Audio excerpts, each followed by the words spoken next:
The best horror movies rely on suggestion rather than outright gore. Think about it. The Blair Witch Project, The Babadook, even the recent Midsommar.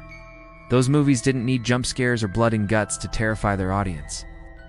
Instead, they crafted an atmosphere of dread that slowly builds until it's impossible not to be scared.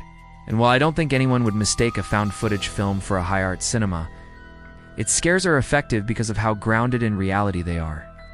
So when something weird happens, we immediately wonder, could this really happen? And if so, how terrifying would that be? This is a series where we take real-life situations and use them as a launching point for a horror movie. And today we're re-asking, what would it be like if there were cannibalistic mole people living in the subway tunnels beneath New York City? Now let's get into it. Our story begins with a man named Joe, who plays maintenance worker on the New York City subway. It's a tough job, but somebody's got to do it. One night while doing his rounds, Joe notices something strange. The tracks near the station seem to have shifted ever so slightly. Shrugs it off, figuring it must have been some late-night construction.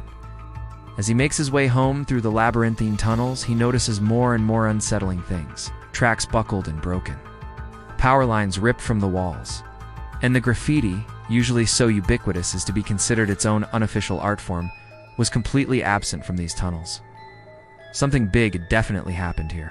But what? He rounds a corner and sees a faint glow emanating from beneath a grate. Curiosity piqued. Joe decides to investigate. As he gets closer, he hears voices, guttural and distorted. They sound like they're coming from inside the tunnel walls. Joe looks around for an entrance, finding a loose grate set into the wall. As he moves it, more of the light spills out, and he can hear the voices more clearly now. They're singing a song, or at least attempting to.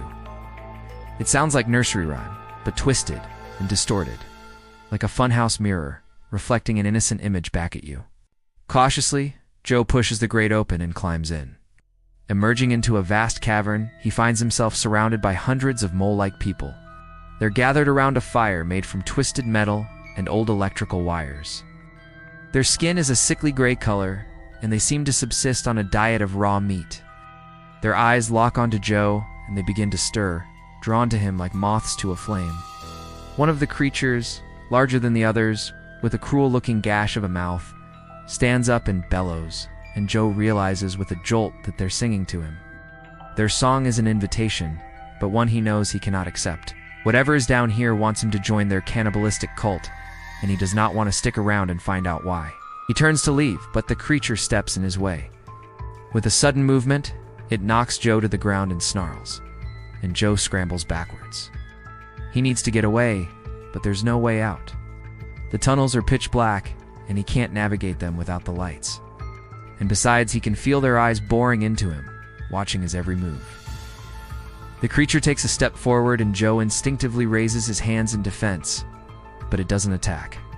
Instead, it gestures to Joe with one clawed finger, and then to itself. It hisses, and Joe understands. This is their king, and he has claimed Joe as his own. There is nowhere left for Joe to go. He's trapped in a subterranean nightmare, stalked by a cannibalistic cult with a taste for human flesh. And as the horde closes in, he knows he's in for a very long and very painful night. Hey viewers, thanks for watching. If you enjoyed this story, let us know in the comments below. We love reading your feedback. Plus, we've got plenty more terrifying tales to come, so don't forget to subscribe to stay in the loop. Till next time, don't go into the subway tunnels at night, as there might be cannibalistic mole people down there waiting for you.